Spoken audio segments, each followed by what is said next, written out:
A single father stood at the door of his modest home, tired from a long day of work and the weight of responsibility resting heavy on his shoulders. His shirt was plain, his hands rough from labor, and his face bore the quiet exhaustion of a man who had been forced to grow older faster than he should have because of the little boy sleeping inside the house. He had put up a simple paper sign that read, "Room for rent," taped unevenly against the outer wall, because every dollar mattered, and he could no longer afford to carry the burden of rent, utilities, and his son's school alone. He told himself he would never let pride stand between his child and a stable life. That night, a knock came at the door, and when he opened it, he found a young woman standing on his doorstep. She was striking in appearance with long golden hair cascading down her shoulders and a red dress that seemed too elegant for the small neighborhood.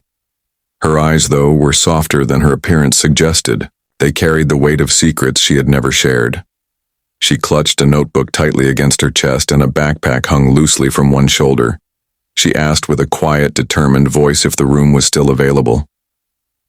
The father hesitated. For a moment he had never considered renting to a young college girl, especially not one who looked so refined and so different from the world he lived in. But her eyes told him she needed a place to stay, and he remembered the paper sign he had put up earlier with his own hand. He nodded slowly and stepped aside, letting her into the narrow hallway of his home. The girl looked around. She noticed the chipped paint on the walls, the worn-out sofa in the living room, the pile of children's toys stacked neatly in a corner. She smiled faintly because in that imperfection she saw something she had been missing for a long time. She introduced herself simply without adding who she truly was.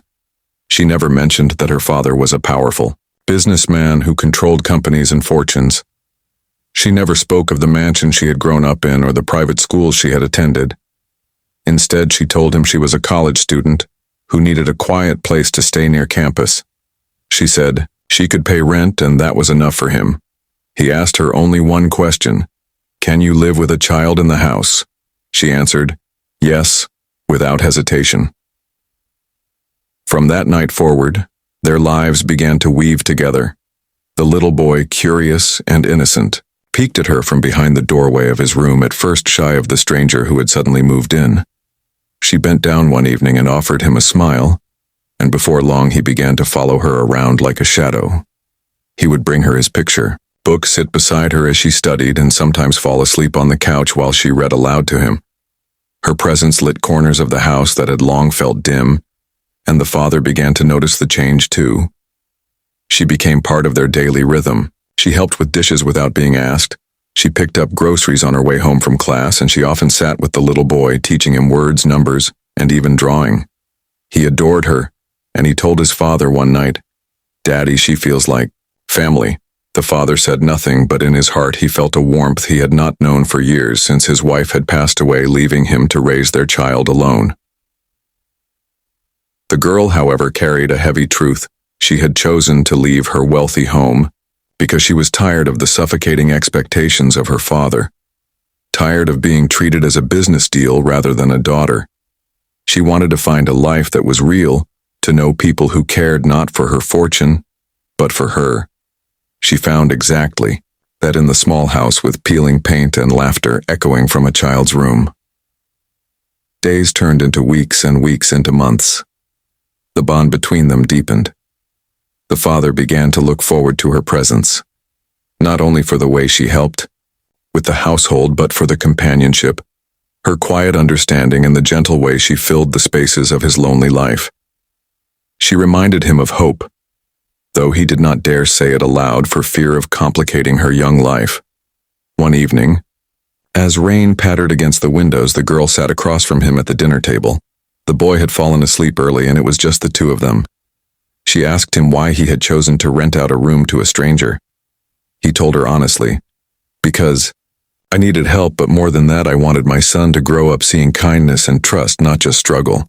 He paused and then admitted, "Sometimes I think you were sent here for more than just rent." Her heart ached hearing his words.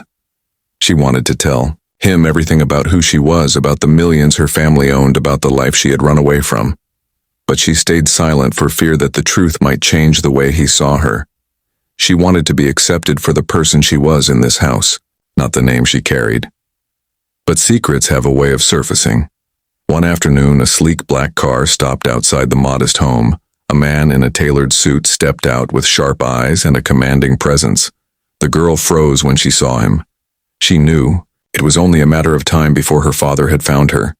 The single dad watched from the doorway as the confrontation unfolded. The man demanded she return home, telling her she did not belong in this small life among people who could not understand her world. The father stood protectively between them, not knowing who the man was, only feeling the need to defend the girl who had become part of his family. He said firmly, "She belongs where she chooses, and in this house, she is not unwelcome." The girl's father glared at him, but for the first time the girl stepped forward. Her voice trembled, but her words were strong. She said, "I am not defined by money or your empire. I am staying here because for the first time in my life, I feel free." Her father was silent for a long moment before turning and leaving in anger. His car disappeared into the distance and the girl collapsed into tears.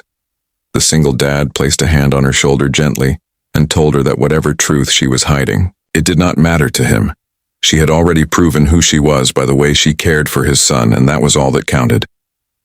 In the days that followed, she feared he might treat her differently, but he never did. He continued to see her as the girl who read bedtime stories, helped with homework, and made their small house brighter. She began to understand that wealth was not measured in money, but in the bonds we build and the love we give. Slowly, love grew between them, unspoken at first, but undeniable. His heart softened each time he saw her laugh with his son. Her heart found peace each time she saw the way he carried responsibility with quiet strength. And though the world outside would never understand how a millionaire's daughter could find home in the arms of a single father, she knew deep inside that this was where she was meant to be. And so their story became one not of wealth or poverty, but of choice. The choice to see beyond status to the soul. The choice to love without fear. The choice to build a family from the broken pieces of two lives that were never meant to cross paths, yet somehow did. Their story did not end with grand gestures or riches. It lived in small moments. The boys' laughter echoing through the how to the quiet dinners shared between them.